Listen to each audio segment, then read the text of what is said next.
Good morning everyone, I am Kaiser Alam. আজকে আমরা পড়ব গিয়ার টার্মিনোলজি।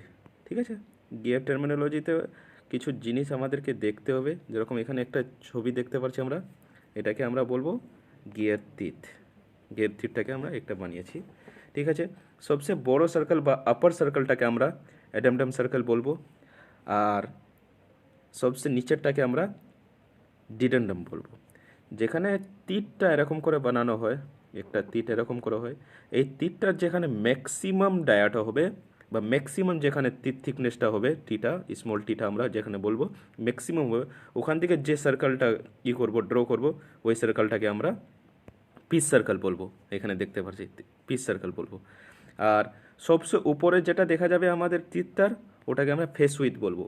আর যে সামনে থেকে সাইড ভিউটার আপার পোর্শনটা যেটা দেখা যাবে, ওটাকে আমরা ফেস বলবো। আর ফেসের যে নিচের পোর্শনটা দেখা যাবে সাইডে, ওটাকে আমরা ফ্ল্যাঙ্ক বলবো। এগুলো ডিফিনেশন আমরা পরে দেখে নেব ভালো করে। তারপরে এখানে দেখতে পাচ্ছি আমরা এই যে ডিস্টেন্সটা আছে আমাদের, এই ডিস্টেন্সটাকে এ বলে দিই। এটাকে আমরা বলবো addendum, not addendum circle, addendum বলবো।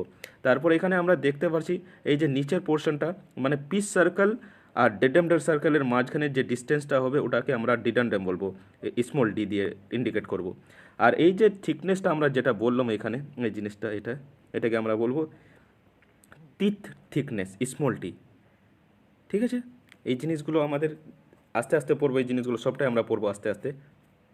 নেক্সট আমরা পড়বো এখানে ডেফিনেশন অফ পিস সার্কেল। ঠিক আছে, okay. Pitch circle, pitch circle ডেফিনেশনটা কী হবে? It is an imaginary circle drawn in such a way that are pure rolling motion on this circle gives the motion which is exactly similar to the gear motion. মানে আমাদেরকে দু তিনটে point এখানে note করতে হবে, যে একটা imaginary circle যে পিওর রোলিং মোশনের কাজ করবে, আর ওই পিওর রোলিং মোশনটা এক্স্যাক্টলি সিমিলার টু কার হবে?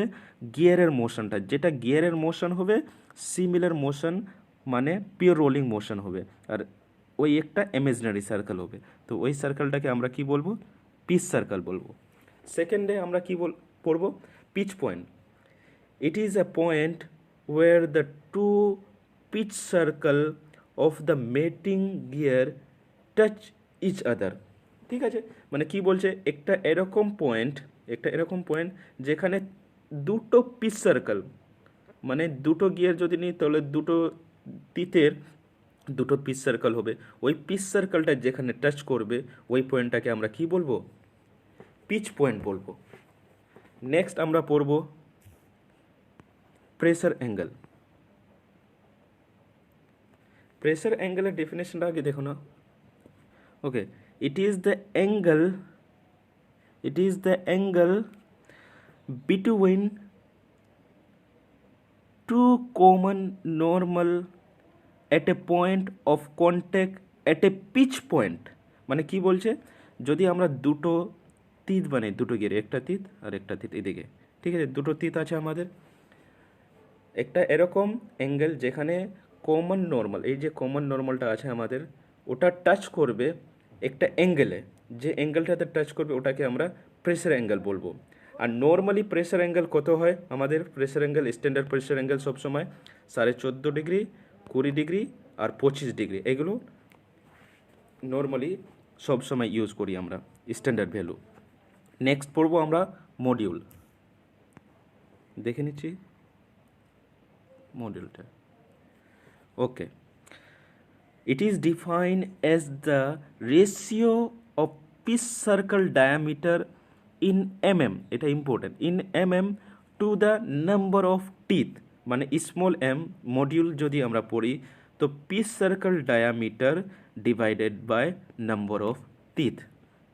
মডিউলের ডেফিনেশনটাই হলো, বাট এটার কন্ডিশন কি? পিস সার্কেল ডায়াটাকে আমরা সব সময় কিসে নিব? মিলিমিটারে। এটা আমাদের ধ্যান রাখতে হবে সবসময়।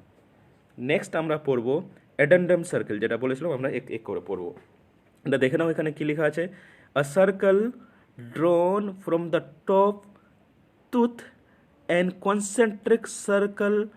Concentric to the pitch circle is known as addendum circle. আমরা দেখেছিলাম অ্যাডেন্ডাম সার্কেলটা মানে সবচেয়ে টপে ছিল, আর ওটা কোথায় থেকে মানে কনসেন্ট্রিক পিস সার্কেল থেকে কনসেন্ট্রিক মানে পিস সার্কেলের কনসেন্ট্রিক মানে পিস সার্কেলের অ্যারাউন্ড ঘুরছিল, ঠিক আছে। আর অ্যাডেন্ডাম সার্কেল আর অ্যাডেন্ডাম দুটোই জিনিস একদম আলাদা। অ্যাডেন্ডামটা কি? Addendum is the radial distance between the pitch circle and the addendum circle.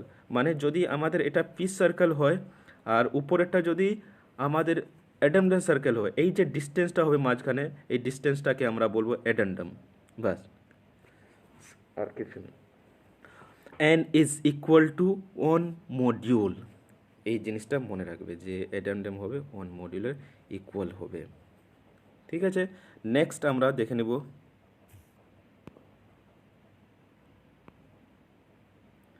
Clearance সবসময় কত হবে অ্যাডেন্ডামে। অ্যাডেন্ডামে টাইমে ক্লিয়ারেন্স আমাদের হবে কত? 0.0157 মডিউল, এই জিনিসটা মনে রাখবে, মানে ক্লিয়ারেন্স অতটা রাখতে হবে আমাদের অ্যাডেন্ডামের টাইমে। আর ডেডেন্ডাম কী পড়বো নেক্সট আমাদের ডেফিনেশনে? A circle drawn from the top of the teeth, from the top of the teeth কোথায় ছিল? ওটা ছিল অ্যাডেন্ডামে। যখন আমরা ডিডেন্ডাম পড়ব তখন কি করব? এ circle drawn from the bottom of the teeth and concentric with the pitch circle, মানে যখন আমরা টপ থেকে দেখব তখন অ্যাডেন্ডাম, যখন বটম থেকে দেখব তখন আমাদের ডিডেন্ডাম সার্কেল হবে। যেরকম সেম ডিডেন্ডামের ডেফিনেশনটা কী হবে? Is the radial distance between the pitch circle and dedendum circle, ঠিক আছে। যেরকম এটা আমাদের যদি ডিডেন্ডাম সার্কেল হয় আর এটা যদি আমাদের পিস সার্কেল হয়, তাহলে এই যে ডিস্টেন্সটা আমাদের হবে, এই ডিস্টেন্সটাকে আমরা ডিডেন্ডাম বলবো। তখন কি ছিল? এটা আমাদের অ্যাডেন্ডাম ছিল, এটা পিস সার্কেল ছিল। এখন কি হচ্ছে? এটা আমাদের ডিডেন্ডাম সার্কেল আর এটা পিস সার্কেল হচ্ছে। এই যে ডিস্টেন্সটা যেটা হবে মাঝখানে, ওটাকে আমরা কি বলবো? ডিডেন্ডাম বলবো। আর ডিডেন্ডাম ইকুয়ালস টু সব সময় কত হবে? 1.157 মডিউল, আর ওখানে ডিডেন্ডামে কত ছিল? 1 মডিউল ছিল। ব্যাস এই দুটো ডিফারেন্স মনে রাখবে। তারপরে আমরা নেক্সট পড়ে নেব সার্কুলার পিচ। সার্কুলার পিচে কি? It is the distance along the pitch circle from one point on a teeth to the corresponding point on the next teeth. মানে পিচ সার্কেল যেটা হবে, সার্কুলার পিচটা যেটা হবে আমাদের কি হবে? সার্কুলার পিচ ক্যাপিটাল সি দিয়ে আমরা ইন্ডিকেট করব, pi D by T, pi D by T, সব সময় pi D by T. Pi capital ডিটা হলো পিচ সার্কেল ডায়া, আর টিটা হলো ক্যাপিটাল টিটা হলো আমাদের নাম্বার অফ টিট। নেক্সট পড়বো আমরা, এইখানে দেখে নিচ্ছি আমরা, এখানে আমরা কি পড়বো একটু? Circular pitch is equal to space with যতটা আমাদের হবে আর টুথ থিকনেস যতটা হবে, ওটাকে আমরা সার্কুলার পিচ বলবো, ঠিক আছে। তো আজকে অতটা। নেক্সট ডে আমরা এখান থেকে আরও কিছু টার্মিনোলজি আছে যেটাকে পড়বো, যেরকম ব্যাকলেস কাকে বলে, অনেক কিছু আছে। আজকে অতটাই, নেক্সট ডে কন্টিনিউ করবো। Thank you.